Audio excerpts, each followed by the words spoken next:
నిన్నగాక మొన్న మొదలు పెట్టుకున్న నారాయణపేట కొడంగల్ లిఫ్ట్ ఇరిగేషన్ కూడా ఆ రోజు నేను తెచ్చుకున్నది 2014లో. దాన్ని కూడా 69 జీవో ఇక్కడున్న మిత్రులందరికీ తెలుసు. ఎన్ని ఉద్యమాలు చేసినాం. నికర జలాలతోని తెచ్చుకున్న ప్రాజెక్టును కూడా కనీసం దాన్ని ప్రారంభించాలన్న సోయి కూడా ఆనాటి ప్రభుత్వానికి లేకపోయింది. ఈ నేపథ్యంలో మనకు అత్యంత తక్కువ ఖర్చుతోటి భారతదేశంలో ఇంత తక్కువ ఖర్చుతోని 30 టీఎంసీల నీళ్లు తీసుకెళ్లడానికి ఎక్కడా ప్రాజెక్టు లేదు. ఇది మామూలు సందర్భంలోనే 30 టీఎంసీలు. ఈ 2 సంవత్సరాలు కాంగ్రెస్ ప్రభుత్వం వచ్చిన తర్వాత వస్తున్న వర్షాలకు వరదలకు మనం ఎంత కావాలంటే అంత తీసుకొని పోవచ్చు. వాళ్ళకి పోతిరెడ్డిపాడు ఎట్లనో దానికి ప్రత్యామ్నాయం అంతకంటే మంచి ప్రాజెక్ట్ ఈరోజు ఎస్ఎల్బిసి టనెల్. అట్లాంటి ప్రాజెక్టును కూడా పూర్తి చేయలే. మేము వచ్చి పనులు మొదలు పెట్టినాం. కొంత దూరం కదిలిన తర్వాత ఊహించని ప్రమాదం జరిగి 8 మంది కార్మికులు చనిపోయారు. మాకందరికి బాధ ఉంది. ఒక మనిషి ప్రాణం విలువ మాకు తెలుసు. వాళ్ళ కుటుంబాలను ఆదుకునే ప్రయత్నం చేసిన ఉత్తమ్ కుమార్ రెడ్డి గారు ఆ సందర్భంలో ఇక్కడనే ఉండడం కాదు, వారు భారత సైన్యంలో పనిచేయడం వల్ల వారికి ఉన్న పరిచయాలను ఉపయోగించి ప్రధానమంత్రితో సహా ప్రతి మంత్రితో మాట్లాడి ఈరోజు భారత సైన్యంలో ఉన్న అత్యంత నైపుణ్యం కలిగిన అధికారులందరినీ కూడా ఇక్కడికి రప్పించి శాశ్వతంగా ఇక్కడ కూర్చోబెట్టి సమస్యలు పరిష్కరించడానికి ప్రయత్నం చేసినాం. ఇవాళ ఆ రోజు జరిగిన దుస్సంఘటన సందర్భంలోనే ఆర్మీ సపోర్ట్ కాదు, ఇవాళ ఈ ప్రాజెక్టును పూర్తి చేసుకోవడానికి కూడా కంప్లీట్గా ఆర్మీలో ఉన్న నిపుణులైన అధికారులను డెప్యుటేషన్ మీద తెచ్చుకోగలిగినాం. ఈరోజు ఉత్తమ్ కుమార్ రెడ్డి గారు భారత సైన్యంలో పనిచేయడం వల్ల ఇవన్నీ మనకు ప్రయోజనాలు చేకూరి ఈరోజు 20 ఏళ్ల క్రితం tunnel bore machine advanced technology, 20 సంవత్సరాల తర్వాత ప్రపంచంలో ఎంతో నైపుణ్యం మారిపోయింది, టెక్నాలజీ మారిపోయింది. ఈరోజు ఈ 9.8 కిలోమీటర్లు ఇప్పుడు బ్యాలెన్స్ ఉంది. ఆ బ్యాలెన్స్ టన్నెల్ పూర్తి చేయడానికి టన్నెల్ బోర్ మిషన్స్ పాడవడము, ఆ సాంకేతిక నైపుణ్యంతో చేస్తే ఇంకా ముందుకు వెళ్ళలేని పరిస్థితులు ఉన్నాయి. కాబట్టి నూతన సాంకేతిక నైపుణ్యంతో ఆనాడేసిన అంచనాల ప్రకారం ఈనాడు పనులు పూర్తి చేయించడానికి ప్రభుత్వం నిర్ణయం తీసుకున్నది. మన మంత్రివర్గంలో వాటి అన్నిటిని ఆమోదించడం జరిగింది.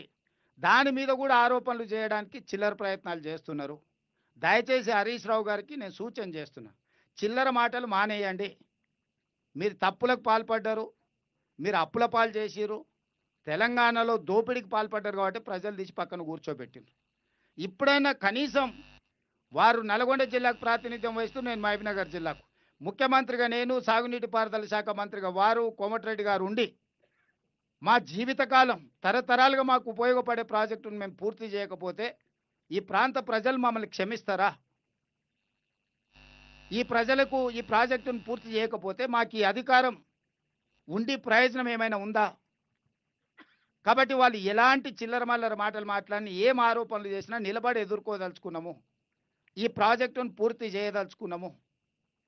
ఈరోజు అందరినీ ప్రపంచంలో ఉండే ప్రతి పరిజ్ఞానాన్ని టన్నెల్ బోర్ మిషన్ బేరింగ్ పోతే వెంకటరెడ్డి గారిని అమెరికాకు పంపించండి. నేను ఆ కంపెనీతో మాట్లాడి ఎంబడే ఆ బేరింగ్ తీసుకొని వచ్చి పనులని ఆ బేరింగ్ తెచ్చి ఫిట్ చేసి పని మొదలు పెడితే కొంచెం దూరం పోగానే మళ్ళీ ఒక సమస్య వచ్చింది.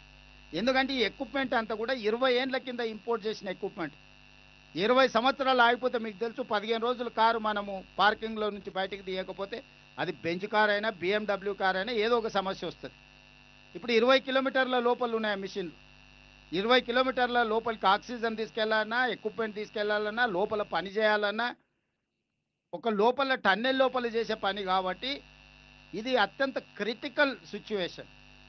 ఈ క్రిటికల్ సిచ్యువేషన్ అడ్రస్ చేయడానికి అందరు సాంకేతిక నైపుణ్యం ఉన్న వాళ్ళందరినీ కూడా తీసుకొని ఈరోజు మళ్ళీ దీన్ని ముందుకు వెళ్ళడానికి అవసరమైన సర్వేలు చేయడానికి, ఇక్కడ ఇది ఏదో ఓపెన్ ల్యాండ్ జనరల్ ల్యాండ్స్లో మనం టన్నెల్ చేయడం ఈజీ, కానీ ఇది టైగర్ రిజర్వ్ ఫారెస్ట్, పక్కనే మన కృష్ణానది ఉన్నది.